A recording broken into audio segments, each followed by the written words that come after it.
Video हम बात करने वाले हैं कक्षा 10 के लिए यहाँ पर साइंस के लिए इंपॉर्टेंट क्वेश्चन इस वीडियो में कराने जा रहे हैं। यहाँ पर जो जुड़ता जाएगा कमेंट करता जाएगा यहाँ पर इस सेशन में। और यहाँ पर जो आपका पेपर का पैटर्न है यहाँ पर 70 नंबर का ये पूर्णांक है यहाँ पर। और जो टाइम है यहाँ पर 3 घंटे 15 मिनट का टाइम दिया जा रहा है। कितना टाइम दिया जा रहा है? 3 घंटे 15 मिनट का टाइम ये आप लोग को दिया जा रहा है यहाँ पर। और ये प्रारंभ में 15 मिनट आप लोग को पेपर पढ़ने का टाइम दिया जाएगा। अब प्रत्येक खंड के 2 पार्ट रहेंगे। खंड आ खंड बा में विभाजित रहेगा। खंड आ में 20 नंबर का बहुविकल्पीय प्रश्न दिखेगा यहाँ पर। खंड आ बा में 3 उपखंड रहेंगे, फर्स्ट सेकंड थर्ड करके विभाजित रहेगा। खंड आ में बहुविकल्पीय प्रश्न रहेंगे। सही विकल्प का चुनाव करके उमार सीट पर क्या करना रहेगा? नीले अथवा काले वाले पॉइंट से सही विकल्प के गोले को पूर्ण रूप से भरना रहेगा। आधा अधूरा गोला में पूरा गोला को गोला करना पड़ेगा। खंड आ में बहुविकल्पीय प्रश्न हेतु एक प्रश्न के लिए 1 अंक निर्धारित रहेगा। खंड बा में क्या रहेगा? वर्णात्मक प्रश्न रहेंगे।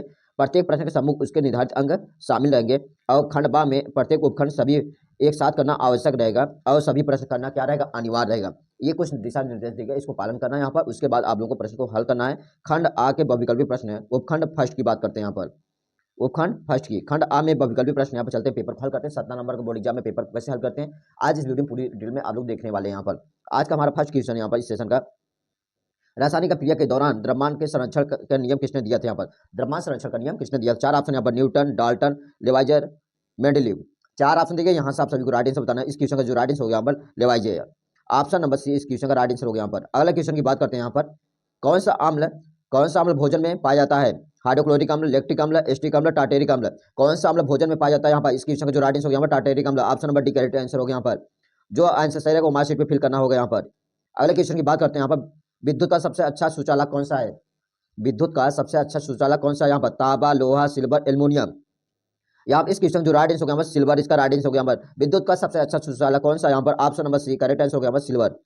अगले क्वेश्चन की बात करते हैं यहाँ पर, प्रकाश के अपवर्तन के कारण क्या है? यहाँ पर प्रकाश के अपवर्तन के कारण क्या होता है? प्रकाश की तीव्रता में कमी, माध्यम बदलने पर प्रकाश की गति का बदलना। ऑप्शन नंबर सी प्रकाश का विचलन। ऑप्शन नंबर डी इनमें से कोई नहीं। यहाँ पर इस क्वेश्चन जो राइट आंसर हो गया यहाँ पर option number B correct answer यहाँ पर।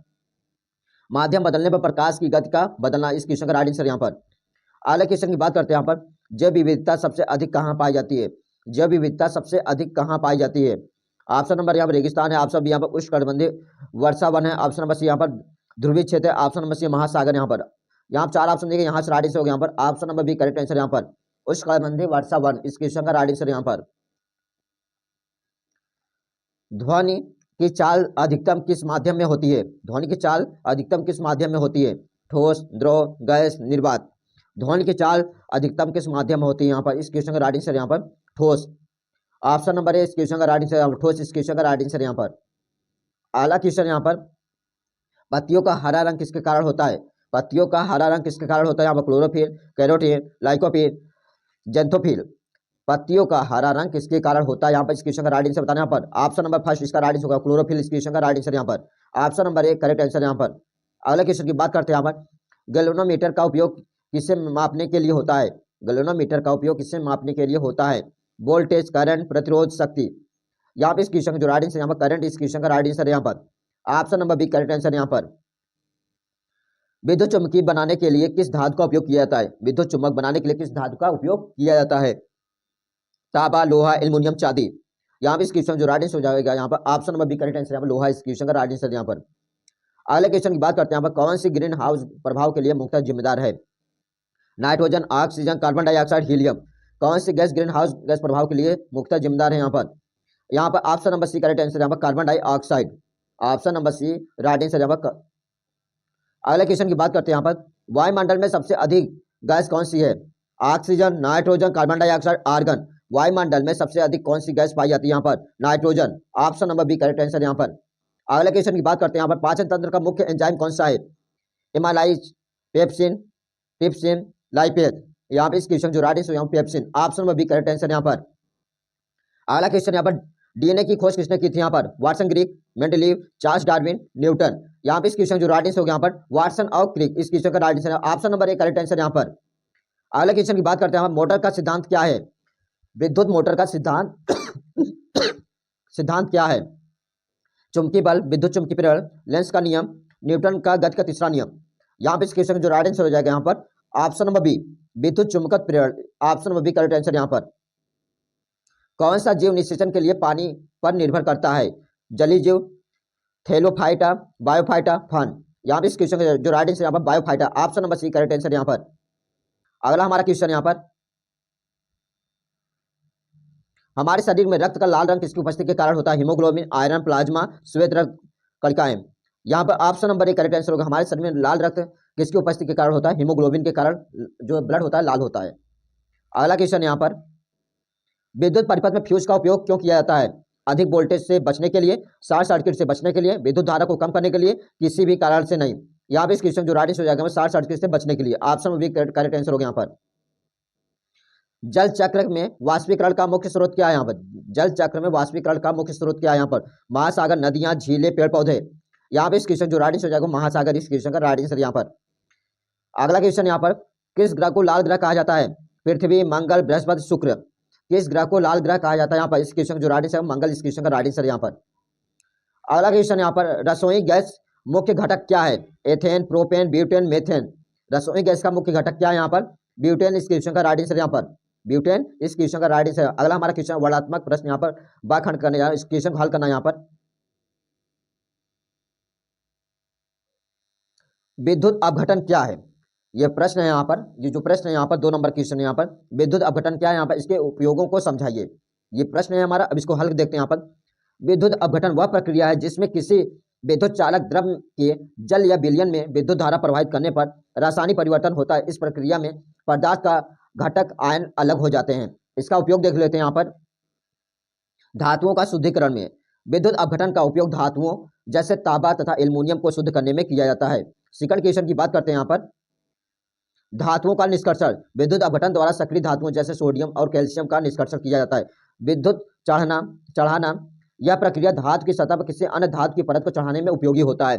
हाइड्रोजन और ऑक्सीजन का निर्माण, जल के विद्युत अपघटन द्वारा हाइड्रोजन और ऑक्सीजन गैस प्राप्त की जाती है। यहाँ पर इसके बारे में यहाँ पर बताया गया है। अगले क्वेश्चन की बात करते हैं यहाँ पर, वायुमंडल में कार्बन डाइऑक्साइड के स्तर को नियंत्रित करने में पौधों की क्या भूमिका है? वायुमंडल में कार्बन डाइऑक्साइड के स्तर को नियंत्रित करने में पौधों की क्या भूमिका है? उत्तर देखते हैं यहाँ पर। पौधे में वायुमंडल में कार्बन डाइऑक्साइड का स्तर को नियंत्रित करने में महत्वपूर्ण भूमिका निभाते हैं। पहला बात कर लेते हैं प्रकाश संश्लेषण।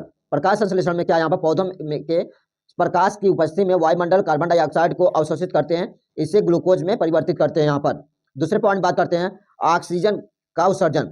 ऑक्सीजन का उत्सर्जन, इस प्रक्रिया में ऑक्सीजन वायुमंडल में छोड़ी जाती है जो जीवों के लिए आवश्यक है।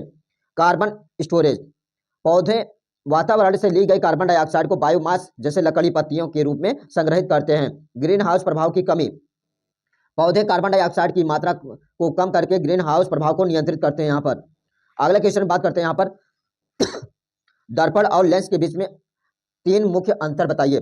दर्पण और लेंस के बीच में 3 मुख्य अंतर बताना। यहाँ पर यहाँ बात कर लें दर्पण और लेंस में अंतर। दर्पण एक सतह है जो प्रकाश को क्या करता है? अपवर्तित करता है। लेंस क्या है? यहाँ पर लेंस एक पारदर्शी माध्यम है जो प्रकाश को अपवर्तित करता है। इसमें प्रकाश का केवल परावर्तन प्रक्रिया होती है। इसमें प्रकाश का अपवर्तन प्रक्रिया होती है। और इसमें क्या बताया गया यहाँ पर, दर्पण मुख्यतः 2 प्रकार के होते हैं, समतल और वक्र होते हैं। लेंस 2 प्रकार का होता है, उत्तल और अवतल। कौन कौन से होते हैं यहाँ पर? उत्तल और अवतल। इसका उपयोग देख लेते हैं यहाँ पर छवि निर्माण में, घरेलू सजावट और वैज्ञानिक उपकरण में उपयोग करते हैं। इसका उपयोग कहाँ करते हैं? चश्मा, कैमरा और माइक्रोस्कोप, दूरबीन आदि में इसका उपयोग करते हैं। यहाँ पर अगला हमारा क्वेश्चन यहाँ पर, विद्युत चुम्बकीय प्रेरण क्या है? यहाँ पर इसके सिद्धांत को समझाइए और दैनिक जीवन में इसके 3 उपयोग को लिखना। यहाँ पर विद्युत चुम्बकीय प्रेरण का अर्थ, जब किसी चालक को किसी चुंबकीय क्षेत्र में गति दी जाती है, यह किसी चालक के चारों ओर चुंबकीय क्षेत्र में परिवर्तित होता है तो चालक में एक विद्युत धारा उत्पन्न होती है। इस घटना को विद्युत चुम्बकीय प्रेरण कहा जाता है।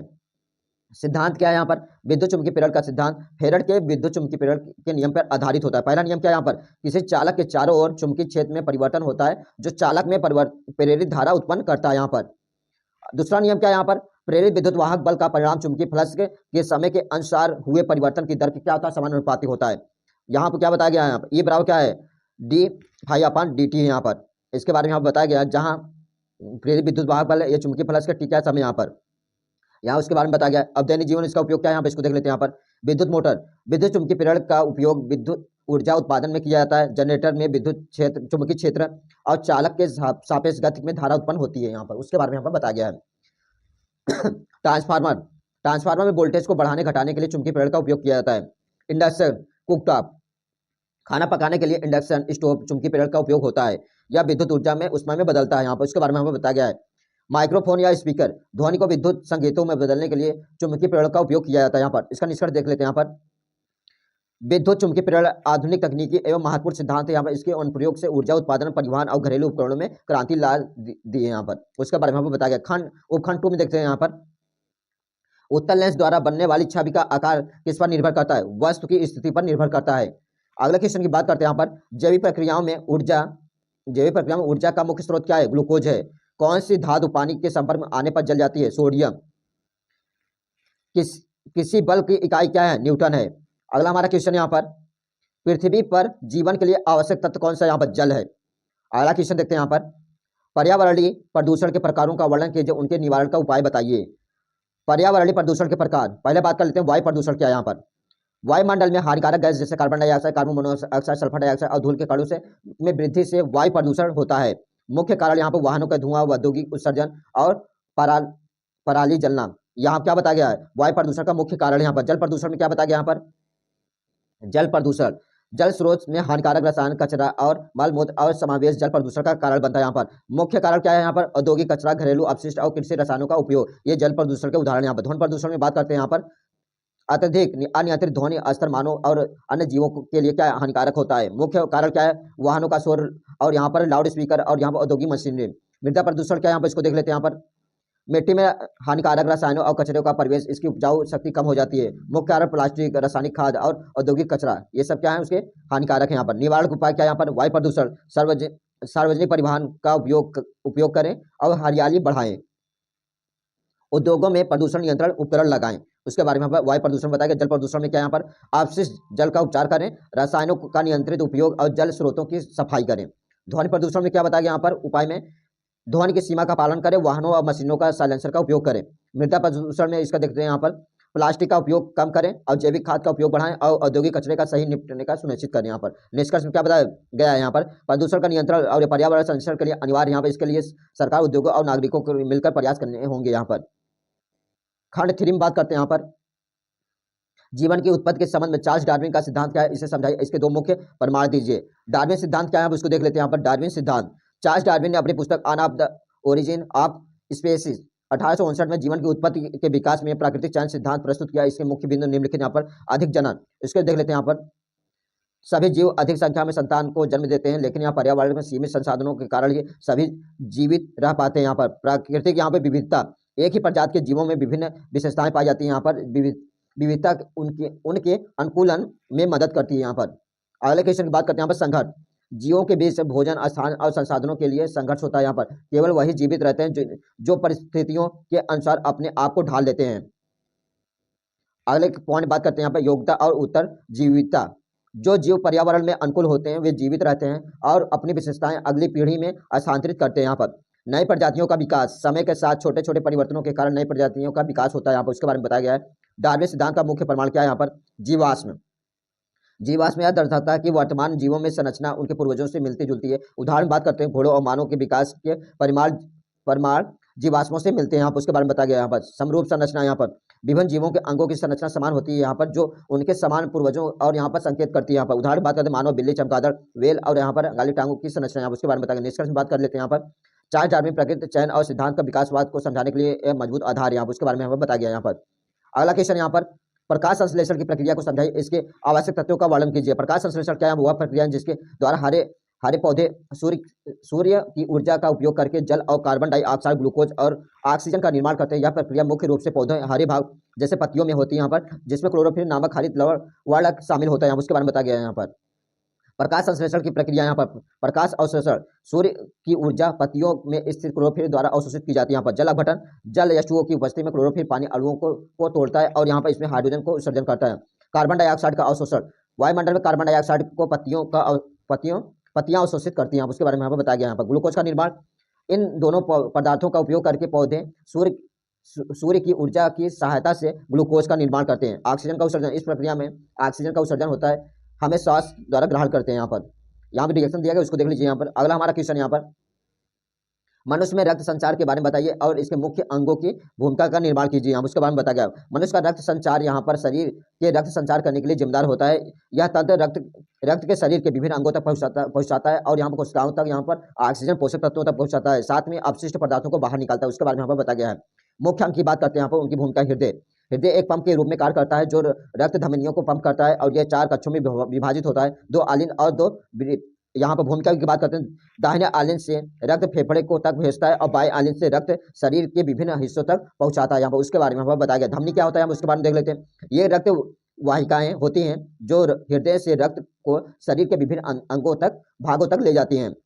भूमिका, धमनी में उच्च दबाव पर रक्त प्रवाहित होता है जो शरीर के अंगों तक ऑक्सीजन को पोषक तत्वों को पहुंचाता है। शिराएं क्या होती हैं, आप इसको देख लेते हैं। यहाँ पर ये रक्त वाहिकाएं होती हैं जो शरीर की अपशिष्ट पदार्थों से भरे रक्त को हृदय तक वापस लाती हैं। भूमिका क्या है यहाँ पर, शिराएं शरीर के कार्बन डाइऑक्साइड को अपशिष्ट पदार्थों को हृदय में वापस लाती हैं। रक्तकण क्या है, उसको देख लेते हैं। यहाँ पर रक्तकण, इनका मुख्य कार्य ऑक्सीजन को श्वास अंगों से शरीर के विभिन्न अंगों तक पहुंचाना और कार्बन डाइऑक्साइड को शरीर के अंगों तक, फेफड़ों तक ले जाना होता है। यहाँ पर श्वेत रक्तकण क्या है, यहाँ पर यह शरीर की रक्षा प्रणाली का हिस्सा होते हैं यहाँ पर और संक्रमण से लड़ने में मदद करते हैं। यहाँ पर उसके बारे में हमें बताया गया है। रक्त प्लेटलेट्स क्या है, यहाँ पर यह रक्त के थक्के बनाने में मदद करते हैं जिससे खून में बहाव रुक जाता है। यहाँ पर उसके बारे में हमें बताया गया है। रक्त संचरण में क्या है, यहाँ पर रक्त हृदय से निकलने वाली धमनी, कैपिलरी और शिराओं के मध्य विभिन्न अंगों तक यहाँ पहुंचाता है। यहाँ पर रक्त में ऑक्सीजन पोषक तत्व होते हैं यहाँ पर जिनको कोशिकाओं तक पहुंचाता है। यहाँ पर फिर अपशिष्ट पदार्थ जैसे यहाँ कार्बन डाइऑक्साइड जैसे शरीर से बाहर निकलने के लिए रक्त शिराओं के माध्यम से वापस हृदय तक लौट जाता है। यहाँ पर उसके बारे में हमें बताया गया है। यहाँ पर अगला हमारा क्वेश्चन यहाँ पर, प्रकाश संश्लेषण की प्रक्रिया विस्तार से समझाइए। यह प्रक्रिया किस प्रकार से पौधों के लिए ऊर्जा का स्रोत बनती है। यहाँ पर प्रकाश संश्लेषण वह प्रक्रिया जिसके द्वारा हरे पौधे सूर्य की ऊर्जा का उपयोग करके जल और कार्बन डाइऑक्साइड, ग्लूकोज और ऑक्सीजन का निर्माण करते हैं। प्रक्रिया पौधे के हरे भागों में विशेष रूप से पत्तियों में होती है जहां क्लोरोफिल नामक हरित वर्णक सूर्य ऊर्जा को अवशोषित करते हैं। उसके बारे में हमें बताया गया। यहाँ पर प्रकाश संश्लेषण प्रक्रिया, प्रकाश अवशोषण, पत्तियों में स्थित क्लोरोफिल नामक हरित वर्णक सूर्य की ऊर्जा को अवशोषित करता है। यह ऊर्जा पौधों के लिए आवश्यक होता है। यहाँ पर उसके बारे में हमें बताया गया है। अगले पॉइंट बात करते हैं, प्रकाश अवशोषण का मुख्य कार्य सूर्य से प्राप्त ऊर्जा रासायनिक ऊर्जा में परिवर्तित करना होता है। जल अपघटन की बात करते हैं, विघटन की बात करते हैं। यहाँ पर सूर्य ऊर्जा को प्रभाव जल H2O अणु में टूट जाते हैं। इस प्रक्रिया को फोटोसिंथेसिस और जल विभाजन कहलाता है। यहाँ पर जल के अणु टूटना हाइड्रोजन और ऑक्सीजन में उत्पन्न होते हैं। यहाँ पर हाइड्रोजन उपयोग यहाँ पर ग्लूकोज का निर्माण होता है जबकि ऑक्सीजन वायुमंडल में मुक्त हो जाते हैं। यहाँ पर उसके बारे में यहाँ पर बताया गया है। कार्बन डाइऑक्साइड का अवशोषण, वायुमंडल में कार्बन डाइऑक्साइड पत्तियों द्वारा यहाँ पर रोड के माध्यम से अवशोषित किया जाता है। यह गैस पत्तियों में क्लोरोप्लास्ट में जाकर ग्लूकोज बनाने की प्रक्रिया में भाग लेता है। उसके बारे में हमें बताया गया है। ग्लूकोज का निर्माण देखते हैं। यहाँ पर ग्लूकोज का निर्माण पत्तियों में सूरज की ऊर्जा, जल और कार्बन डाइऑक्साइड के संयोजन से ग्लूकोज नामक यहाँ चीनी का निर्माण होता है। यह प्रक्रिया यहाँ पर केल्विन चक्र के द्वारा होती है। यहाँ पर जिसमें हाइड्रोजन आयन और कार्बन डाइऑक्साइड संयोजन द्वारा ग्लूकोज बनता है। ऑक्सीजन का उत्सर्जन यहाँ पर देखते हैं। यहाँ पर इस प्रक्रिया में ऑक्सीजन का उत्पादन यहाँ पर के रूप में उत्पन्न होती है। यहाँ पर जिसे पौधे वायुमंडल में उत्सर्जित कर देते हैं। यहाँ पर यह ऑक्सीजन हम श्वसन के दौरान ग्रहण करते हैं जिसमें जीवन संभव होता है। रासायनिक समीकरण में देख लेते हैं। यहाँ पर इसमें क्या, कार्बन डाइऑक्साइड जल के साथ क्रिया करना, ग्लूकोज और यहाँ पर जल का निर्माण हो गया। यहाँ पर इसके बारे में यहाँ पर बताया गया है। पौधों के लिए ऊर्जा स्रोत, प्रकाश संश्लेषण में पौधों के लिए ऊर्जा का प्रमुख स्रोत है। यहाँ पर ग्लूकोज एक प्रकाश संश्लेषण से बनता है। पौधों के लिए ऊर्जा का स्रोत होता है यहाँ पर जिससे हम वे पानी, वृद्धि और यहाँ पर विकास, जीवित रहने के लिए उपयोग होता है। अतिरिक्त ग्लूकोज को पौधा स्टार्च के रूप में संचित कर लेते हैं यहाँ पर जिससे बाद में आवश्यक लड़ने पर ऊर्जा के रूप में उपयोग किया जाता है। उसके बारे में यहाँ पर बताया गया है। यहाँ पर आज सेशन में 70 नंबर हमने यहाँ पर इस क्वेश्चन को हल करके बताया। यहाँ पर आप लोग को पूरी डिटेल में आप लोग जानकारी दी गई। यहाँ पर आप लोग पेपर को पैटर्न पूरे डिटेल में यहाँ पर बताया गया है। 70 नंबर पेपर हमने यहाँ पर पूरी डिटेल में हल करके यहाँ पर पूरा बताया हुआ है कैसे क्वेश्चन हल करना है यहाँ पर। और ये 70 नंबर पेपर यहाँ पर 1 लाइन क्वेश्चन था। यहाँ पर 1 नंबर क्वेश्चन थे, 2 नंबर क्वेश्चन थे, 4 नंबर क्वेश्चन थे और 6 नंबर क्वेश्चन था। यहाँ पर यहाँ सभी पैटर्न को यहाँ हमने बताया हुआ है पूरी डिटेल में 70 नंबर क्वेश्चन को हल करके। आज का हम वीडियो यहाँ समाप्त करें। थैंक यू, जय हिंद।